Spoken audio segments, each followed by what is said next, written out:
Welcome to 31 Days of Wisdom, a journey through the Proverbs. Proverbs chapter 31. The words of King Lemuel, the utterance which his mother taught him. What, my son? And what, son of my womb? And what, son of my vows? Do not give your strength to women, nor your ways to that which destroys kings. It is not for kings, O Lemuel. It is not for kings to drink wine, nor for princes intoxicating drink, lest they drink and forget the law, and pervert the justice of all the afflicted. Give strong drink to him who is perishing, and wine to those who are bitter of heart.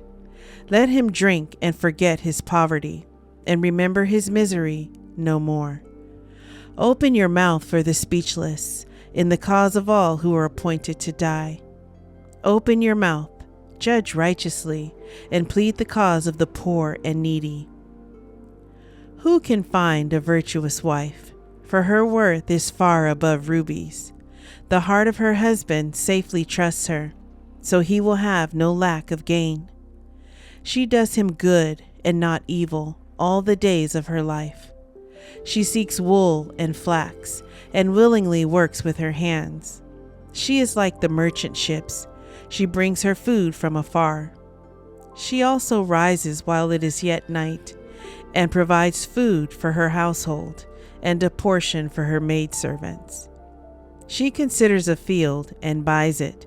From her profits she plants a vineyard. She girds herself with strength, and strengthens her arms. She perceives that her merchandise is good, and her lamp does not go out by night.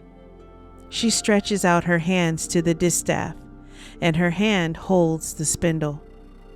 She extends her hand to the poor. Yes, she reaches out her hands to the needy. She is not afraid of snow for her household, for all her household is clothed with scarlet. She makes tapestry for herself. Her clothing is fine linen and purple. Her husband is known in the gates, when he sits among the elders of the land. She makes linen garments and sells them, and supplies sashes for the merchants. Strength and honor are her clothing. She shall rejoice in time to come. She opens her mouth with wisdom, and on her tongue is the law of kindness. She watches over the ways of her household, and does not eat the bread of idleness. Her children rise up and call her blessed, her husband also, and he praises her. Many daughters have done well, but you excel them all. Charm is deceitful, and beauty is passing, but a woman who fears the Lord, she shall be praised. Give her of the fruit of her hands, and let her own works praise her in the gates.